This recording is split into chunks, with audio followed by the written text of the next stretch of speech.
यो major mango production reason भनेको 70 पुरै यहाँदेखि सूर्यको छेउछाउ दार्जिलिङदेखि उत्तर सूर्यको छेउछाउ गएर कोशी वारीसम्म बेलुकासम्म सूर्य आफै उठ्छ होइन। हामी आफू उत्पादन गर्छौँ होइन। सरकारले अहिले जस्तो अध्यक्षले प्रस्तुतीकरण गर्नुभयो यो हाम्रो परियोजनाको सबै तथ्याङ्क पेश गर्नुभयो। 1 खरब रुपियाँ जति यसको लगानी हो। यसमा 70% जति खर्च भइसक्यो। तर हामी किसान आफू हामी सबै उत्पादक कृषक हौँ। हामी कति धनी भयो ल भन्नु। हामीले के उपलब्ध मिल्नुको लागि यो प्रोजेक्टबाट 10 वर्ष लोभा चुकिन्छ होइन। अर्को कुरा धनी भयो मान्छे तर को भयो थाहा छ होइन। हामी के गर्छौँ आफू लगाइदियो व्यवस्थापन छैन। अनि आउँछ एउटा छक्का अनि 3 वर्ष 4 वर्ष होइन। अहिले उसले के गर्छ उत्पादन फेरि के औषधि हाल्छ हर्मोन हाल्छ औषधिहरू हाल्छ फर्किन्छ खाद काट्छ। अब यहाँ उत्पादक र तपाईँ के भन्छ व्यापारीमा फरकै छुट्याउँदा होइन। अब सबै उत्पादनका सबै क्रियाकलाप हुन्छ नि भयो। तर हामी बगैँचाबाट के हो उत्पादक भयो उत्पादक उमै भयो पैसा होइन। अब अर्को कति हामी ठगिरहेका छौँ। हामी त धेरै विचारिरहेका छौँ।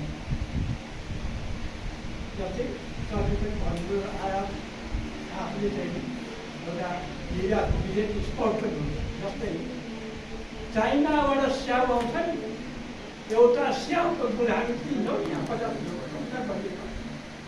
त एउटा चाइनामा हामीले 50-60 रुपियाँ बेच्न सक्दैनौँ खै किन चाइनाको स्याउ यहाँ आउन सक्छ भने यहाँको आँप किन जान सक्दैन चाइना। यहाँको आँप दुबई किन जान सक्दैन। इन्डियाले तपाईँको अमेरिका आँप एक्सपोर्ट भइरहेको छ होइन। तर हामी किन दुबई एक्सपोर्ट गर्न सक्दैनौँ। अनि अब सरकार योजना त किन योजना दियो सरकारले हामी काम गर्यौँ। केही रकम खर्च पनि भयो। तर यसको कहिले पनि मूल्याङ्कन भयो कृषकहरू कति लाभान्वित भयो भन्ने मूल्याङ्कन भएको तालसम्म तपाईँ सबै कृषकहरू कति धनी हुनु ल पनि 1 बिघा तपाईँको फुलबारी छ भने 1 लाखमा तपाईँ त्यसले टका लाउनुहुन्छ। 1 बिघा फुलबारीबाट 1 लाख उसले 4 लाख 5 लाख कमाउँछ भनेपछि यो सबै मार हामी यो किन हाम्रै हो। हामी त यो हामी एउटा अब हेर्नु अब यो सुझाव उत्तर पनि हुन्छ। अब अर्को म यो 2 वर्षसम्म मेरो ग्याप थियो। अब म फेरि यहाँ काम गर्दा म अहिले उनीहरूको हिसाबले म अतिबाट गएँ। तर त्यही पनि ममा एउटा के भन्छ साहस हिम्मत छ र मेरो अनुभव छ नि। म बाँच्छु मैले के प्रतिज्ञा गरेको छु भने यो बाँच्छु मेरो अनुभव जो छ नि त्यसले म कार्यान्वयन गर्छु। हामीले हामी आफै उत्पादन गर्छौँ। हामीसित कति एरिया पुऱ्याइ छ 10 कट्ठा छ बगैँचा टाँसी छ नि।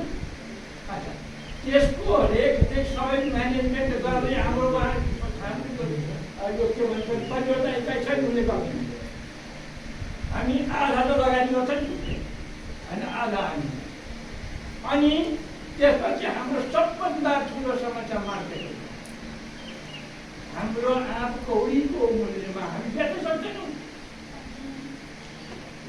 अच्छा अब अर्को कुरा टेक्निकल प्रोसिजर हो। माने जबसम्म तपाईँको आँप उत्पादन गरेर खानुभन्दा बाहिर जाँदैन तबसम्म धेरै प्रक्रियाहरू जस्तै त्यहाँ अब किराको समस्या छ त्यसलाई कसरी अब त्यहाँ व्यवस्थापन मध्येमा